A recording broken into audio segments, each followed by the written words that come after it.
Dragi ljudi, moj zadnji video o mogućnostima ugradnje mRNA iz cjepiva u genome izazvao je veliku pozornost. Mogu reći da je ogromna većina reakcija jako pozitivna i ohrabrujuća. Naravno, ima i negativno intoniranih reakcija koje očekivano dolaze iz krugova bliskih pandemijskom marketingu i okultnoj pseudoznanosti. Zbog istine u javnom i medijskom prostoru smatram da je važno dati odgovor na takve pseudoznanstvene medijske uratke. Prije nego što nešto više kažem o tome, skrenuo bih pozornost i na načine medijskog djelovanja okultne pseudoznanosti. Kada je potrebno iz medijskog prostora ukloniti neku po pseudoznanost nepovoljnu znanstvenu činjenicu, onda se prvo priprema medijski teren pomoću friziranja, izvrtanja i falsificiranja izjava onih koji su se usudili suprotstaviti pseudoznanstvenoj laži.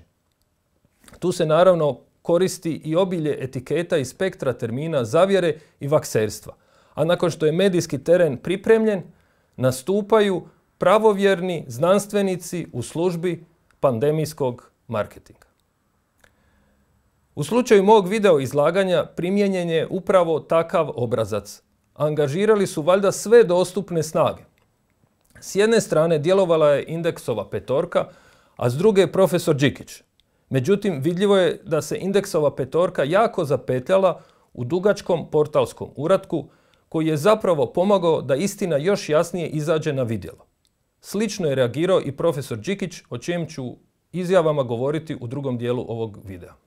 U dobrom dijelu portalskog uratka Indeksova petorka jednostavno ponavlja ono što sam izrekao u svom prethodnom video predavanju.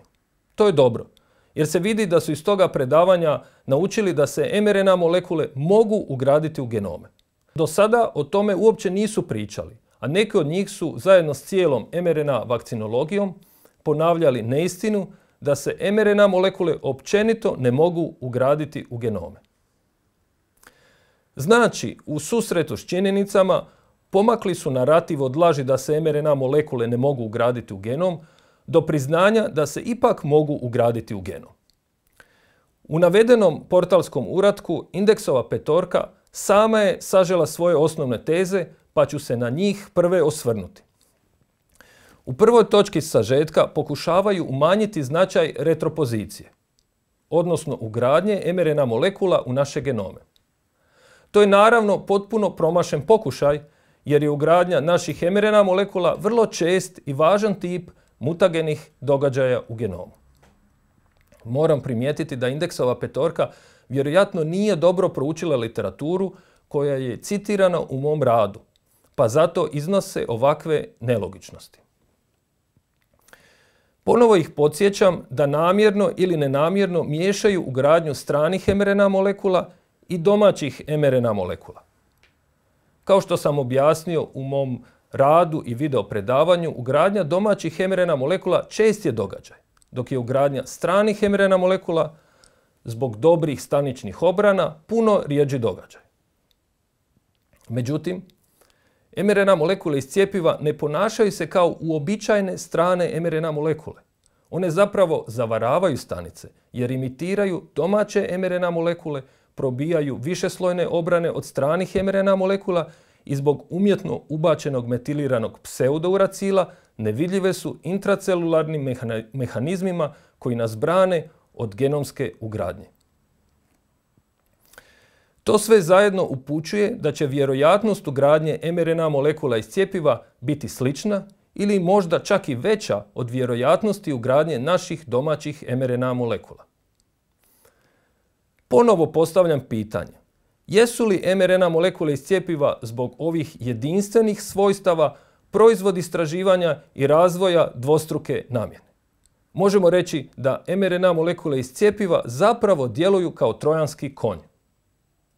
U drugoj točki sažetka petorka pokušava sugerirati da mRNA molekule iz cjepiva nemaju u sebi nukleotidne sekvence koje bi učinile njihovu ugradnju u genom efikasnom. Moram reći da je to potpuno netočno i ukazuje da im je sasvim nejasan mehanizam ugradnje mRNA molekula preko L1 elemenata. Ovo nije prvi put da neki od njih iskazuju ovakvo nesnalaženje, pa ih upućujem da bolje prouče literaturu citiranu u mom radu vezanu za ugradnju mRNA molekula preko L1 elemenata, iz koje je razvidno da je za ugradnju potrebna nukleotidna sekvenca poliarepa. Nedvojbeno je da mRNA molekule iz cjepiva imaju poliarep. Uostalom, sama mRNA vakcinologija s ponosom ističe prisutnost poliarepa u mRNA molekulama iz cjepiva. U trećoj točki sažetka priznaju da je ugradnja mRNA iz cjepiva moguća, ali pokušavaju sugerirati da tako ugrađena mRNA molekula iz cjepiva ne bi imala nikakvu funkciju, jer ne bi bila eksprimirana. Iz ove njihove tvrdnje vidi se da ne prate relevantnu znanstvenu literaturu iz evolucijske genetike. Naime, već je dugo vremena poznato da se većina ugrađenih mRNA molekula eksprimira, pa prema tome mogu imati funkcionalni značaj. U zadnjoj točki sažetka petorka opet priznaje da je ugradnja mRNA iz cjepiva moguća, ali sugerira da bi vjerojatnost ugradnje mRNA iz cjepiva bila manja od ugradnje naših vlastitih mRNA ili virusnih mRNA molekula. To baziraju na idejama da je koncentracija mRNA molekula iz cjepiva mala, da se mRNA iz cjepiva brzo raspada, da se ne umnaža i da ulazi u mali broj stanica. Sve što su naveli potpuno je netočno. Koncentracija mRNA iz cjepiva je zapravo enormna, što se vidi iz činjenice da je ta količina dovoljna za reprogramiranje svake stanice našeg tijela koja ima jezgru. Upravo suprotno od onoga što tvrde, genetičkim inženjeringom namjerno je produžen životni vijek mRNA molekula iz cjepiva. Što se tiče umnažanja mRNA molekula iz cjepiva, zaboravljaju da svaka nova primljena doza obnavlja mRNA molekule iz cjepiva u organizmu.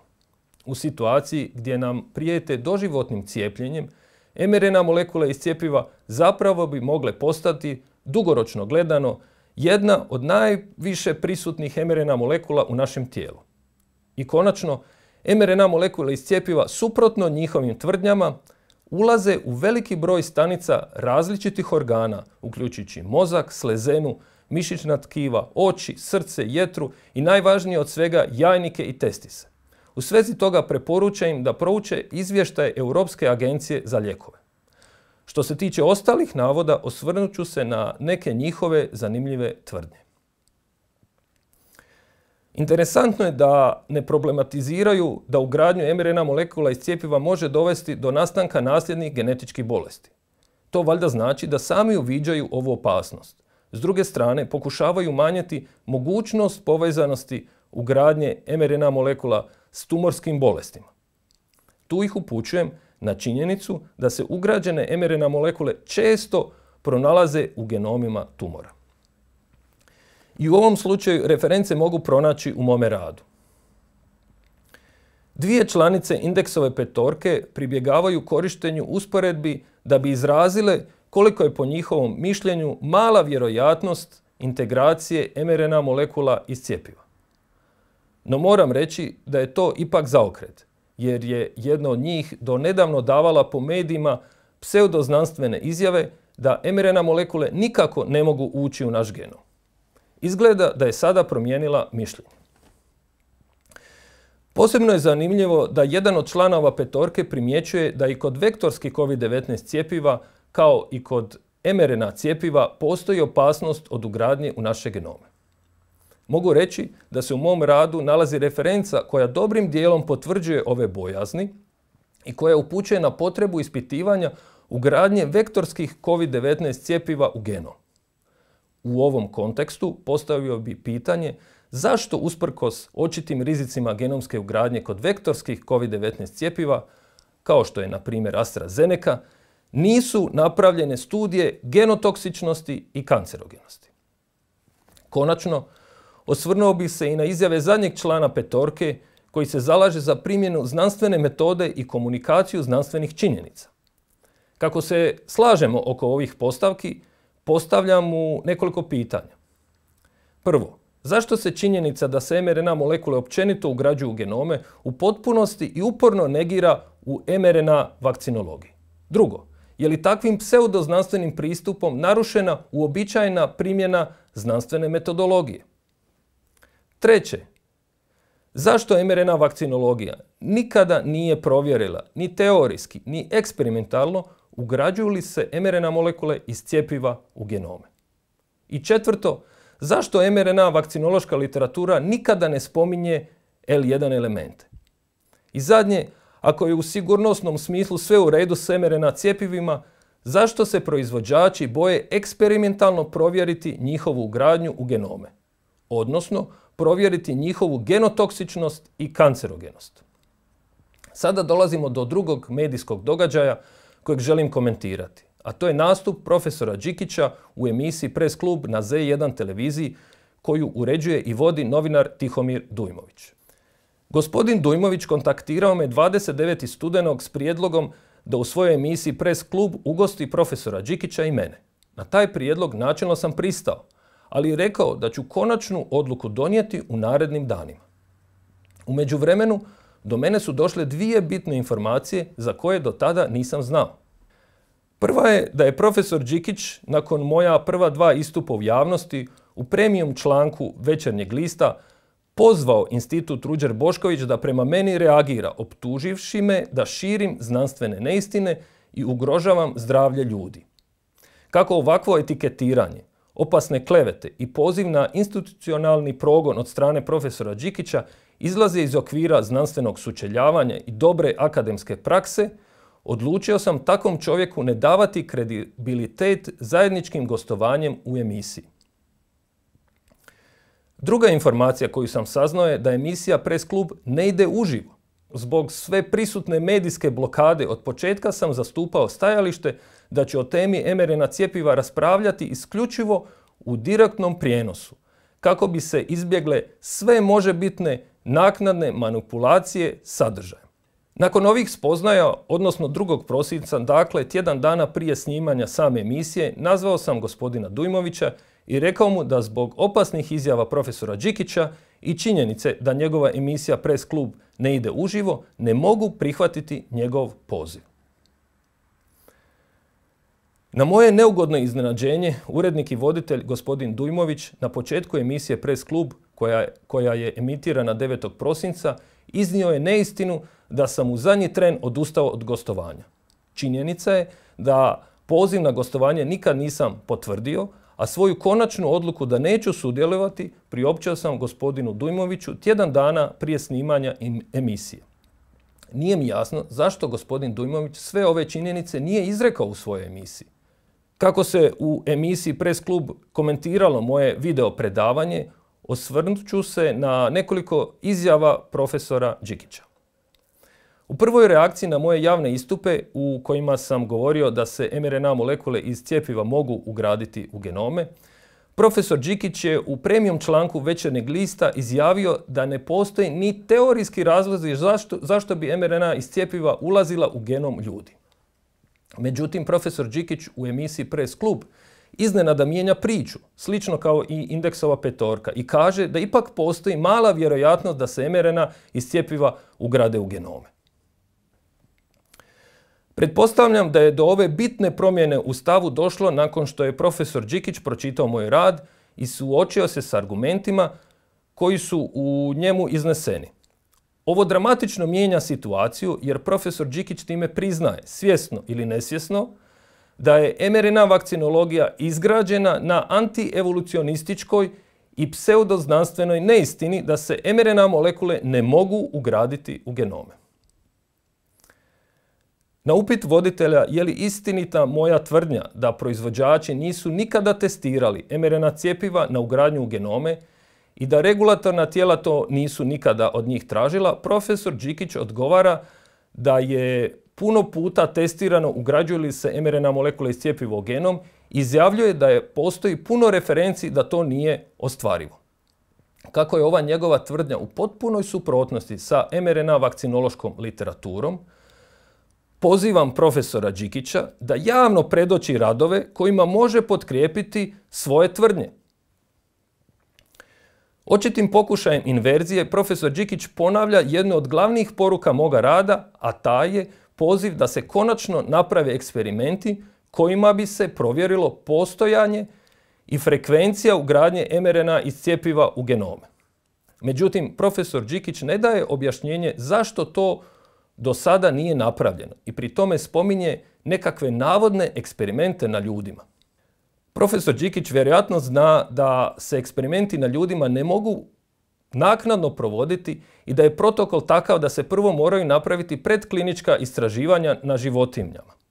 Ta su istraživanja dužni napraviti proizvođači, a regulatorna tijela to moraju tražiti i provjeriti.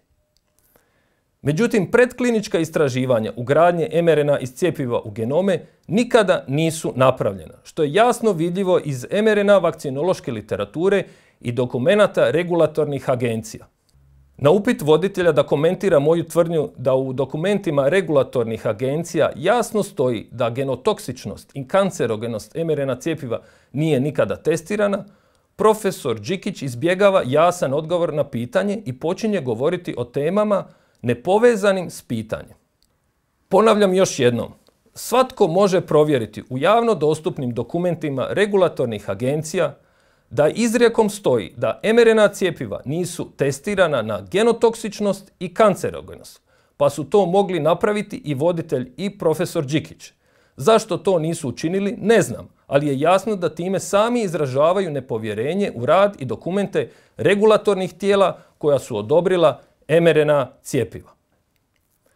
U komentaru moga pitanja jesu li mRNA cjepiva možda namjerno napravljena kako bi se što lakše ugradila u naše genome i jesu li mRNA cjepiva rezultat istraživanja i razvoja dvostruke namjene, profesor Đikić opet spominje nevezane teme i zaključuje da je to lažna teza bez dokaza. Ovdje napominjem da to nije teza, nego pitanje koje traži odgovor, a postavljeno je na osnovu činjenice da sva inženjerska rješenja koja su primijenjena na mRNA molekulama povećavaju vjerojatnost ugradnje u naše genome. U konačnici, na ovo bitno pitanje profesor Đikić nije dao odgovor. Na pitanje voditelja jesu li mRNA cjepiva zapravo genetska cjepiva, odnosno genska terapija, profesor Đikić u potpunosti izbjegava odgovor. Razlog izbjegavanja odgovora vjerojatno leži u tome jer bi potvrdom ove činjenice koju navodi sama mRNA vakcinološka literatura bilo u potpunosti jasno da su se morala provesti istraživanja genotoksičnosti i kancerogenosti mRNA cjepiva. To znači da su svi efekti vezani uz genotoksičnost i kancerogenost mRNA cjepiva mogući, a prvenstveno se to odnosi na tumorske i nasljedne bolesti. Na kraju mogu zaključiti da su profesor Đikić i Indeksova petorka priznali da se mRNA molekule iz cjepiva mogu ugraditi u genome. A činjenica je da studije ugradnje genotoksičnosti i kancerogenosti mRNA cjepiva nisu nikada napravljene.